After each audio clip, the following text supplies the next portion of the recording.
अहंकार के पद से थोड़ा सा हटना पड़ेगा, अहमता से थोड़ा नीचे जाना पड़ेगा।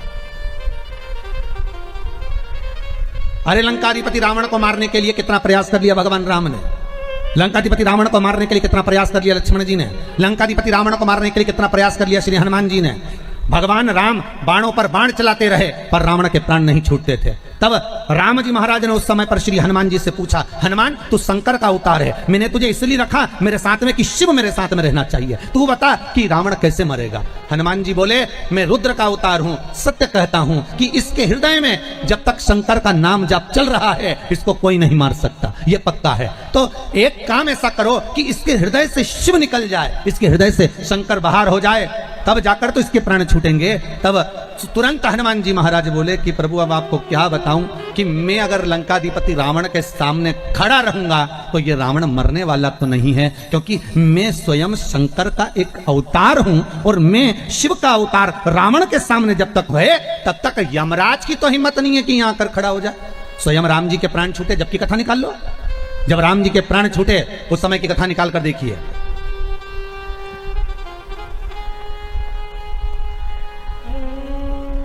दुर्वासा बाबा ने आकर कह दिया, तुम्हारे ये तारीख, ये तिथि, ये पल आखिरी है, तुम्हें प्राण छोड़कर वापिस परम धाम आना है राम।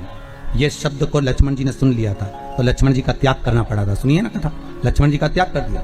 राम जी ने निकाल ली तारीख, तिथि, पल, घड़ी कि इतनी बजे मुझे प्राणों को त्यागना है। और श्री राम जी महाराज सरयू घाट पर पहुंच गए और सरयू जी के तट पर जैसे ही राम जी महाराज पहुंचे और राम जी ने पहुंचकर तुरंत आवाहन करा यम का, हे यम आओ, हे मृत्यु देवी आओ और मुझे लेकर जाओ, मैं जाना चाहता हूं, आज मेरा पल, मेरी घड़ी, मेरा क्षण आखिरी है, ले जाओ मुझको। यमराज आया, वापिस चले गया, यम के दूत आए, वापिस चले गए। राम जी देख कर आए, नीचे तो आओ, ऊपर से नीचे आओ तब तो मुझे लेकर जाओ। राम जी कह रहे हैं, यमराज ऊपर से हाथ जोड़कर इशारा कर रहा है, पहले इसको हटाओ। किसको? अरे जम के तो बोलो, हनुमान को। जब तक ये शंकर पास में होगा तो प्राण छूटेंगे क्या? क्योंकि वचन लिया है यमराज ने, ये वचन, यमराज की पुत्री मृत्यु देवी जब मरी थी, शंकर भगवान ने जब प्राणों को राजा श्वेत के सामने हरा था, जब राजा श्वेत के सामने मृत्यु देवी को भी मार दिया था, मौत को भी समाप्त कर दिया था, जब राजा श्वेत के सामने यमराज को भी मार दिया था, उस समय पर सूर्य नारायण भगवान रोते हुए आए और सूर्य देवता ने आकर कहा, मेरा बेटा धर्म का कार्य कर रहा था, राजनीतिक कार्य कर रहा था, जो एक देवता को सौंपा गया कर्म है वो कर्म कर रहा था, फिर मेरे बेटे को क्यों मारा? शंकर भगवान ने कहा, इसने मेरे मंदिर में प्रवेश क्यों करा? ये मेरे मंदिर में आकर राजा श्वेत को मार रहा था, मैंने इसको मार दिया। तो उसके अंतिम क्षण थे, उसके अंतिम श्वास थी, उसका अंतिम पल था। शंकर भगवान बोले, भले अंतिम पल था, भले अंतिम श्वास थी, भले अंतिम क्षण था, पहले मुझसे तो पूछना था। मृत्यु लोक का देव अधिदेव महादेव अभी विराज रहा है, पृथ्वी के देव से पूछो क्या मैं इसको उठाकर ले जा सकता हूं? जब मेरी आज्ञा हो तब लेकर जाना, ऐसे कैसे लेकर चले जाओगे? इसलिए मैंने मृत्यु देवी को भी मार दिया, यमराज को भी मार दिया। सूर्य नारायण भगवान रोने लगे, भगवान विष्णु से कहा, मेरे पुत्र और पोती को जीवित करवाओ। शंकर भगवान ने कहा, शर्त एक रहेगी, जीवित तो मैं कर दूंगा, शर्त इतनी सी है, अगर कोई मेरा भजन कर रहा होगा, जहां शंकर खड़ा होगा, शंकर का स्मरण खड़ा होगा, जहां शिव नाम का जाप हो रहा होगा, वहां ना तो यमराज आएगा ना यमराज की बेटी मृत्यु देवी आएगी। अगर ये वचन दे तो मैं जिंदा कर दूं। सूर्य नारायण भगवान ने कहा, मैं वचन देता हूं, आपका जहां नाम होगा वहां दोनों नहीं आएंगे। तो वचन दे दिया। तो जब वचन दे दिया तो हनुमान जी शंकर का होता और ऊपर से यमराज कह रहे इनको हटाओ। तो राम जी समझ गए कि हनुमान ने कहा था रावण को मारते समय कि मैं पास में होऊंगा तो रावण नहीं मरेगा, मतलब मेरे साथ भी यही है, अगर शंकर साथ में है तो राम के प्राण नहीं छूटने वाले। तो राम जी से निवेदन यमराज कर रहे हैं, धर्मराज कर रहे हैं, आप कृपा करो और अपने प्राण त्यागने के लिए कुछ कृपा करिए, मैं मृत्यु देवी को भेज दूंगा, पर पहले इस शंकर को हटा दीजिए। और राम जी ने अपने हाथ की मुद्रिका उतारी, सरयू जी के जल में फेंक दी। उससे कहा, हनुमान अरे मेरी मुद्रिका गिर गई, जल्दी जा लेकर आ। और हनुमान मुद्रिका लेने के लिए जैसे ही पानी में कूदे और राम जी महाराज पानी में तुरंत अपने प्राणों को त्याग देते हैं। हनुमान जी जब लौट कर आते हैं तब हनुमान को लगा कि प्रभु मेरे सामने प्राण नहीं छोड़ सकते थे, इसलिए मुझे हटा दिया था, इसलिए मुझे हटा दिया था। क्योंकि शंकर जब तक तुम्हारे नजदीक में है जीजियों, इस कोरोना महामारी में मैं बार बार आप लोगों से कह रहा हूं, पिछली बार भी पूरे लॉकडाउन में एक शब्द कहता रहा, आज फिर कह रहा हूं कि श्री शिवाय नमस्तुभ्यम इस मंत्र को मत छोड़ो। कम से कम एक दिन में 11 बार 21 बार चलते फिरते जपते रहो, ओम नमः शिवाय बसते रहो। श्री शिवाय नमस्तुभ्यम नहीं बोलो तो ओम नमः शिवाय बोलो, ये ना बोलो तो महामृत्युंजय का मंत्र का जाप करो, पर शंकर का अनुमोदन करो, शिव का स्मरण करो। वो कालों का काल है, वो महाकाल है, वो तुमको गिरने नहीं देगा, ये पक्का है, गिरने नहीं देगा। ये फालतू के दुनिया के लोग मैसेज करते फिरते हैं कि इतने मर गए इतने जी गए, इसकी अपेक्षा मैसेज करो श्री शिवाय नमस्तुभ्यम जपो रे भाया, जपते रहो, कुछ नहीं तो 11 बार तो जपो, दिल से पुकारो उस शंकर को, वो तुम्हारे सामने होगा, साहब तुम्हारे सम्मुख में होगा, तुम्हारे साथ।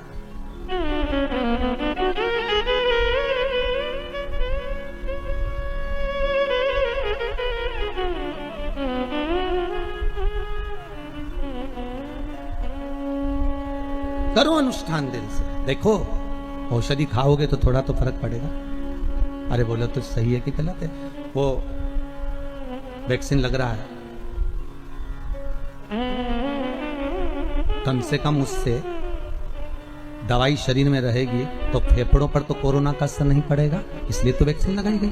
तो यही समझ लो कि एक वैक्सीन शंकर के नाम की है, जो एक बार लग जाएगी तो थोड़ा थोड़ा आराम लगना प्रारंभ होगा। शिव नाम में वो तत्व है। मुद्रिका जब सरयू जी में गई तब राम जी महाराज ने अपने प्राणों को त्यागा है। अगर शंकर पास में होते तो प्राण नहीं छोड़ पाते।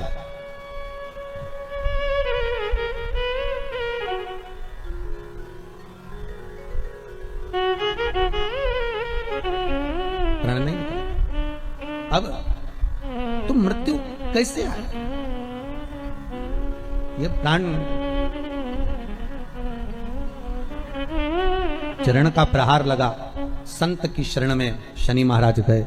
शनि महाराज ने देवऋषि नारद से कहा, फिर निवेदन है, आप नहीं कुछ कर सकते तो उस सतगुरु का स्मरण कर लो।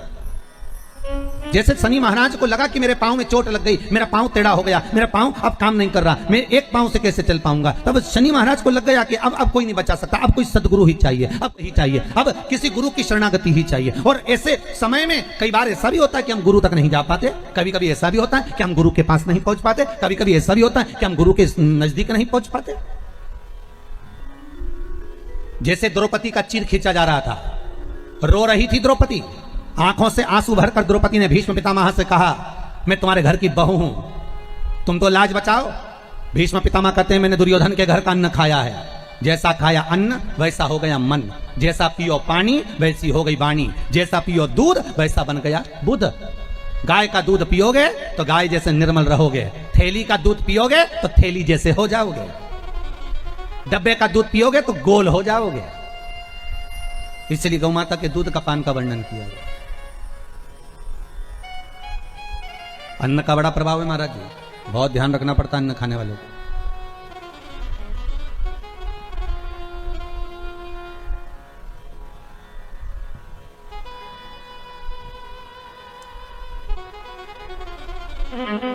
किसी गुरु के लिए, किसी संत के लिए, किसी भगवंत के लिए, किसी भगवान के लिए अगर आप भोजन बना रहे हो ना, तो उसको अगर दिल से बनाओगे और कोई चीज दिल से लेके आओगे ना, तो भगवान उसको स्वीकार कर लेता है, भगवान उसको अंगीकार कर लेता है। आप दिल से अगर कोई चीज लाए भगवान के लिए लेकर, भाव से लाए,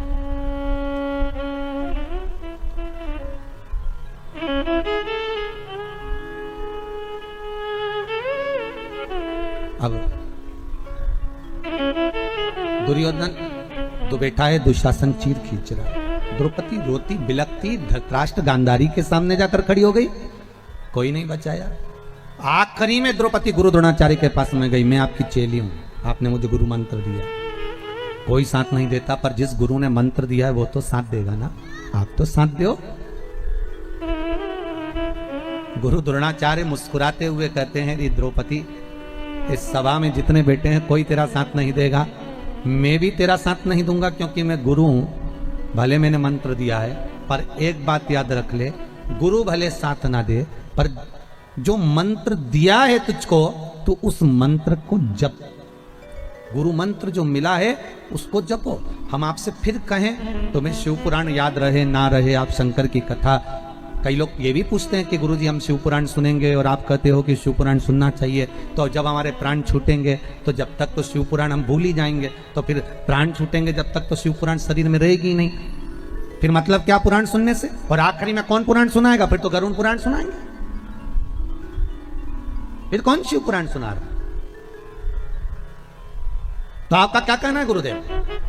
अगर मृत्यु के क्षण पर प्राण छूटते समय शिव महापुराण की कथा नहीं याद रही तो उसका मतलब क्या? फिर सुनने से आनंद क्या? अरे भैया शास्त्र कहता है 1 महीने पहले 15 तारीख को आपने क्या खाया था, आपको याद है क्या? अरे मुंह से तो बोलो नहीं। 20 तारीख को क्या खाया था 1 महीने पहले, आपको याद है क्या? नहीं।